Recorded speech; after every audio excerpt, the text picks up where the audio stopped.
les régions à conseiller, à voir pour un premier voyage et puis peut-être aller plus loin après dans un second Alors, voyage? la Mongolie, déjà, c'est très grand, hein, c'est 3 fois la France en superficie, c'est plus d'1 500 000 km².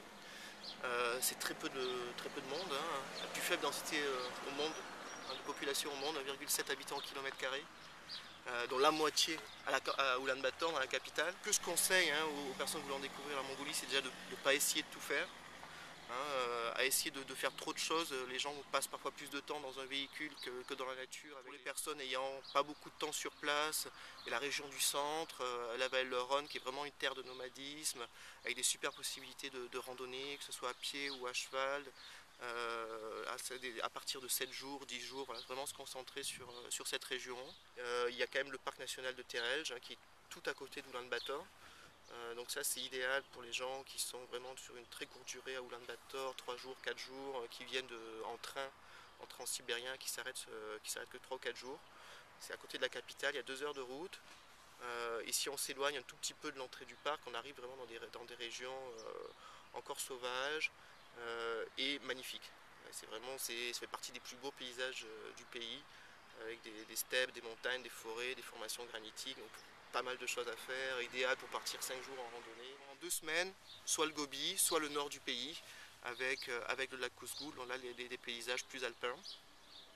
Et en 3 semaines, on peut vraiment avoir ces 3 régions, beau panorama sur ces 3 régions.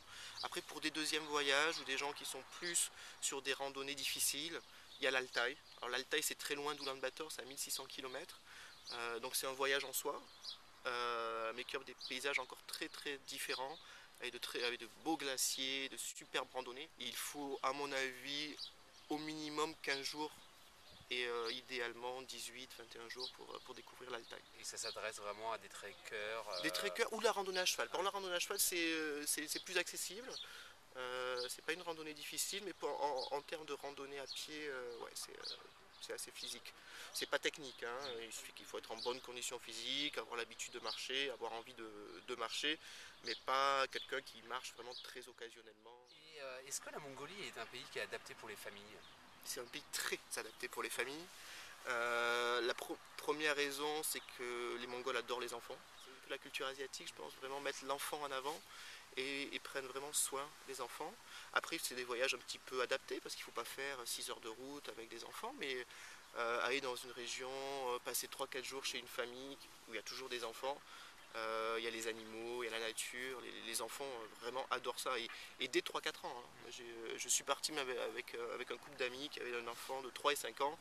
On est parti 15 jours avec donc, le centre et le désert de Gobi. Les enfants, ils étaient aux anges, hein, ils ne s'arrêtaient pas, ils jouaient avec les enfants, ils montaient sur les chèvres.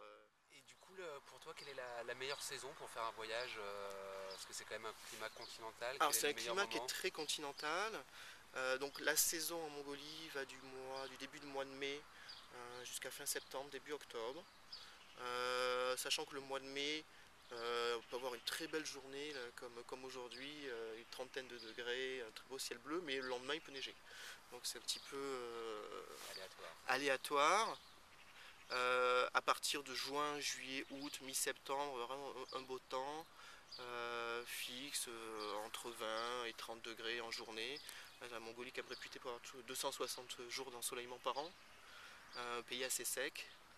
Moi, la période que je conseille souvent, c'est la période qui va du 20 août au 15 septembre. Moins de monde, même si la Mongolie reste quand même toujours une destination où on ne rencontre pas grand monde, mais encore moins de monde. Vraiment, c'est l'impression d'être un petit peu seul dans la steppe. Et très beau temps. Et en plus, toutes les forêts de mélèzes prennent des belles couleurs, jaunes, rouges. Et donc, c'est vraiment merveilleux à cette époque-là de l'année.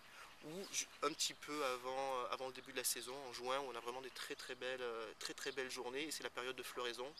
Donc là, à partir du 15 juin jusqu'au 10 juillet, moi je conseille d'aller dans le Kouzgoul où tout est en fleurs, donc des couleurs de partout, donc vraiment magnifique.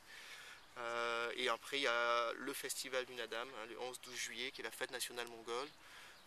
L'événement festif de l'année par excellence en Mongolie, avec la course de chevaux, le tir à l'arc, la lutte mongole.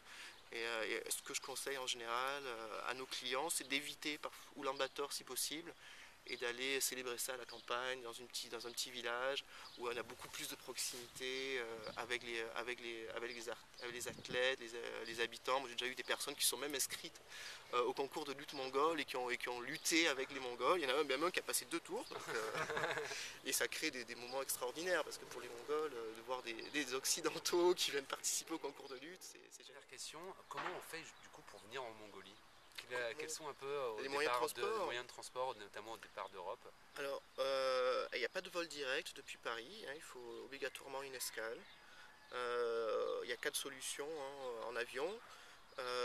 Les deux les plus rapides, hein, c'est de passer soit par Berlin avec la compagnie Miat, donc un vol Air Berlin entre Paris et Berlin, et la compagnie Miat, la compagnie nationale mongole jusqu'à Ulaanbaatar. La deuxième solution, c'est de passer par Moscou via Aeroflot. Et les deux autres solutions, c'est un petit peu plus long, c'est de passer par Pékin avec Air China ou par Séoul avec la compagnie Korean Airlines.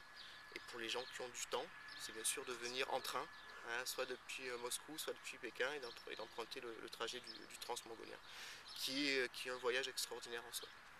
Et ça, tu peux le proposer Oui, on peut proposer des circuits en transmongolien. On a des partenariats avec des agences en Chine et en Russie. Voilà, chacun s'occupe de son trajet et on propose un package. Parce que Moscou, Ulaanbaatar ou Pékin, Ulaanbaatar, ça met combien de temps Alors depuis Moscou, c'est assez long, hein, c'est quasiment 6 jours. Depuis Pékin, c'est 32 heures. Et c'est quoi, c'est le train, c'est parce que c'est forcément le train train, mythique, c'est une vie en soi. Parfois les gens ont peur parce que ça fait long, mais il se crée tellement de choses dans le train, d'échanges avec les locaux, toute une vie, partager ses repas, discuter avec un Chinois, un Mongol, un Russe, partager une vodka, voilà, tout ce genre de choses qui font qu'on ne voit pas les jours passer.